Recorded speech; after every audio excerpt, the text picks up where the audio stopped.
Cumprimento os irmãos com a paz do Senhor Jesus Cristo. Salve os irmãos com a paz do Senhor Jesus. Todos podem dar glória a Deus. Livro de Jó, capítulo de número 42, versículo de número 1 e 2. Já para não perder tempo, diz assim: Então Jó respondeu ao Senhor e disse: Bem sei eu que tudo podes, e nenhum dos teus pensamentos podem ser impedidos. Eu torno a repetir o segundo versículo: Bem sei eu que tudo podes, e nenhum dos teus pensamentos podem ser impedidos. Amém, irmãos? Espírito Santo, tu bem sabes que somos totalmente necessitados de ti, Pai. E se tem algo, Senhor, que nós necessitamos é da tua presença. Por isso, desce sobre nós, Senhor. Que essa palavra penetre no corações de pessoas essa noite, Pai. E nenhuma delas venha sair da mesma forma que chegou, Senhor, mas que venham ser tocadas, apoderadas pelo teu poder. Em nome do Senhor Jesus Cristo, Pai, eu te peço, abre, pois, as portas dos céus nesse momento sobre esse ambiente, Pai. E desce uma nuvem de glória, Senhor, de tal maneira que todos os que estão aqui sintam a tua presença e possam assim te glorificar em nome do Senhor Jesus. E a igreja diz: Irmãos, o livro de Jó tem 42 capítulos. E nós podemos ver o sofrimento de Jó em 41 capítulos. Nós podemos ver mais de 95% Jó sofrendo no livro que aparece para nós lermos. E o que tem de interessante nisso? Exatamente o sofrimento em que Deus nos ensina. Jó era um homem justo, íntegro, fiel diante de Deus, mas nem mesmo em sua bondade ele pôde impedir as desgraças de vir sobre a vida dele, as turbulências, as tribulações, as aflições. Deus, ele permite o justo sofrer exatamente para que o justo venha a ser exemplo de vida, para que aqueles que vivem em uma vida ruim possam ver, possam dizer, mesmo vivendo algo ruim, pode então glorificar a Deus. Então eu vou buscar nesse Deus para que eu tenha forças. Eu vou buscar nesse Deus para que assim eu tenha a mesma força que essa pessoa tem e eu possa atravessar esses obstáculos em minha vida. Quantos já estão entendendo essa palavra? Irmãos, começa a ser interessante, justamente como o Lucas falou. Jó era um homem justo, era um homem íntegro, e mesmo assim Jó, ele passou situações difíceis, ele passou situações complicadas. Jó, ele passou um dos piores momentos da vida dele. Eu acredito que durante o percorrer da vida dele, essas provações, essa provação que Jó passou foi um dos piores momentos que Jó passou. Mas sabe o que ele nos ensina? Que independente da situação que ocorreu, independente se ele estava ali justo, independente da situação do problema, independente do que ele perdeu, ele continuava adorando. Independente da situação que acontecia fora, dentro ainda continuava a chama de adorador. Independente daquilo que acontecia do lado de fora, ou seja, a casa, ou seja, a família, a riqueza, ou seja, as pessoas que estavam perto de Jó se voltando contra ele, o que era que acontecia dentro de Jó? Eu sou um adorador, então eu vou continuar adorando. Eu nasci para adorar, não é a situação de fora que vai mudar a adoração que está dentro. Então aprenda uma coisa, irmãos: mesmo nós sendo justos, mesmo nós servindo a Deus, mesmo muitas vezes nós estando bem com Deus, vai acontecer situações em que vão nos magoar, vai acontecer situações em que nós vamos olhar e dizer: mas por que eu estou passando isso? Por que está acontecendo isso na minha vida? Por que isso está acontecendo? Eu estou bem com Deus, olha, eu estou fiel a Deus. O que é isso?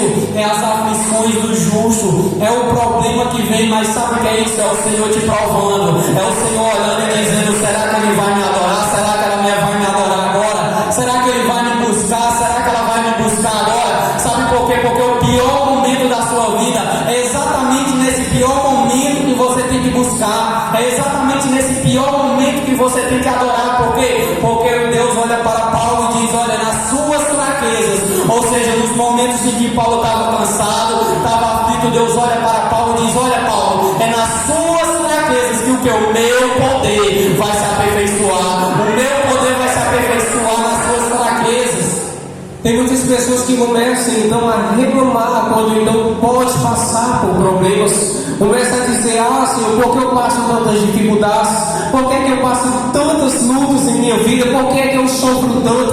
Por que é que a minha vida é assim? Começa a se questionar perante ao Senhor. Só que Jó nos ensina a fazer o inverso. Ao invés de perguntar a dor, Jó começa a adorar em meio à dor. Quando ele recebe então a notícia que tinha perdido tudo, a Bíblia vai dizer que Jó rasgou a sua roupa, rapou a cabeça, e o que ele fez? Se ajoelhou e disse: nu eu saí do ventre de minha mãe, e nu eu tornarei. O Senhor deu e o Senhor tomou. Bendito seja o nome do Senhor. Eu vou falar agora, eu não falo mais compreensível. Jó estava dizendo ali entre linhas: do mundo eu cheguei sem nada, do mundo eu sairei sem nada, mas uma coisa eu vou marcar, é a minha adoração ao Senhor, porque digno de glória Ele é.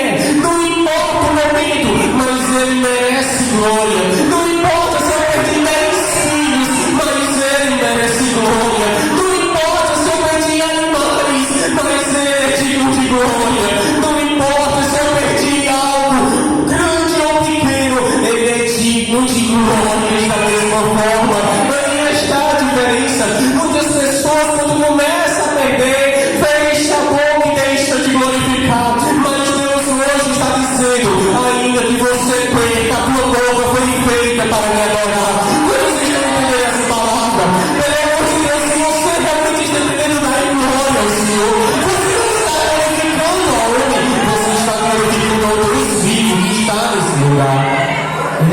Vai ter momentos em que nós vamos chorar, vai ter momentos em que muitas das vezes não vamos ter força.